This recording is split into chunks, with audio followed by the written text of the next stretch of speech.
यहाँ के लिए नहीं कह रहा हूँ या आप सब जो यहाँ उपस्थित थे उनके लिए नहीं कह रहा हूँ, मैं दुनिया में इस बात को कहीं भी कह सकता हूँ कि ये एक ऐसी किताब है जिसे पढ़ना हर कवि और कथाकार के लिए नहीं बल्कि हर पढ़े लिखे आदमी के लिए इसमें कुछ भी संवेदना बची है और जो हिंदू और मुसलमान जैसे घटिया चीजों में बढ़ नहीं चुका है और जो इंसान बना रह सका, उस सब के लिए ये बहुत जरूरी और अनिवार्य किताब है। और जो मैं तो यहाँ तक कहूँगा कि जिसने इस किताब को नहीं पढ़ा उसका जीवन जो है वो कई मायनों में अधूरा है। मैं यहाँ तक मैं किसी भी किताब की तारीफ करने में, इस हद में तारीफ करने में बहुत अपने आप को बहुत कंजूस समझता हूँ। मेरे मित्र भी कहते हैं कि मैं बहुत कंजूस हूँ और हूँ भी मैं। तो मैं सबसे पहली बात ये कहना चाहूँगा कि ये बहुत जरूरी और बहुत अनिवार्य किताब है और इसे आप यहाँ के जितने भी अध्यापक अध्यापिकाएं हैं वो आपके जरिए इस किताब को पढ़ें। तो यह भी बहुत कदर करता रहा हूँ और उनकी बहुत जब भी मुझे संपादन का मौका मिला मैंने उनसे लिखवाने की बहुत ज़रूरत महसूस की है। और उसके बाद मैंने अचानक देखा कि उनका रूप एक अनुवादक का बन गया और ये भी उतना ही महत्वपूर्ण बल्कि शायद इससे ज़्यादा महत्वपूर्ण उनका रूप है। और ये इसलिए भी मुझे महत्वपूर्ण लगता है कि शायद अगर मैं फिर अपील नहीं कर रहा हूँ तो ये शायद अकेले ऐसे अनुवादक के और खासतौर पर कहानियों के या शायद और भी होंगे लेकिन मेरी नजर में ये आता है कि जितनी अच्छी कहानियां दुनिया भर की इसमें है उतनी अच्छी कहानियों का चयन करना और उतना अच्छा अनुवाद करना जिसमें आपको कहीं भी आपको ऐसा न लगे कि आप किसी दूसरी भाषा से अनुदित चीज पढ़ रहे हैं। तो ये काम जिस आदमी ने किया है, जिस सर्जनात्मक ढंग से जिसकी आपने बात की, तो वो खुद जो है वो उसने ये काम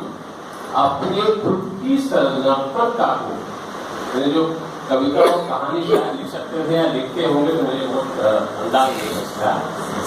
तो उसके मोह को त्याग करके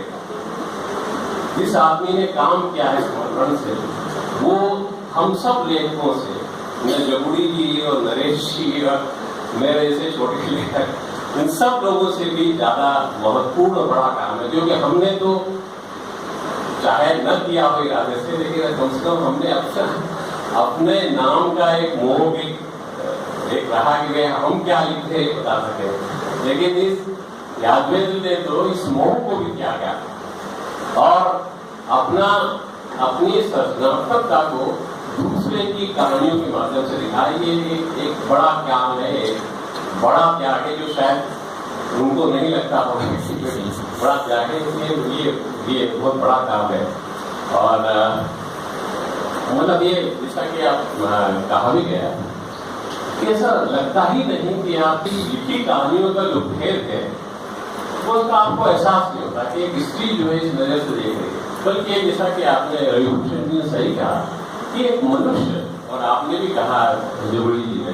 कि एक मनुष्य जो है किस तरह चीजों को देखता है, किस संवेदनशीलता से देखता है, उसका ये नजारा है कहानियां पेश करते हैं। आप बिल्कुल भूल जाते हैं ये किसने लिखी है, यहाँ तक कि देशों के नाम तक भूल जाते हैं कि यह घाना की कहानी है कि अफ्रीका की कहानी है कि अमेरिका की कहानी है,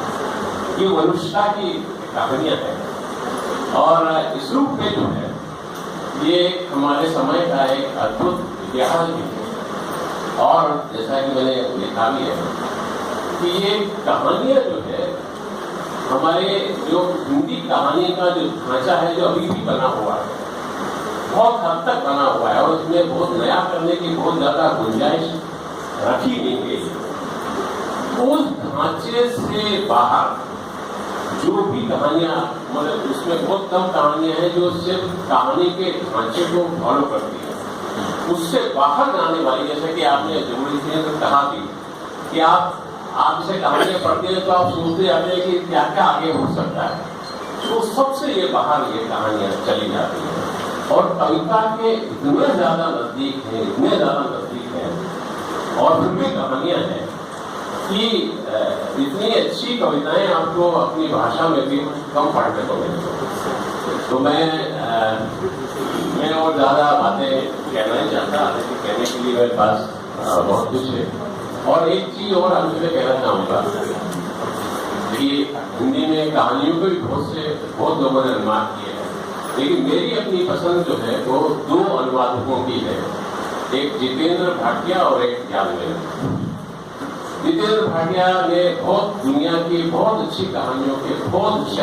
अच्छे अनुवाद किए और उनके योगदान को किसी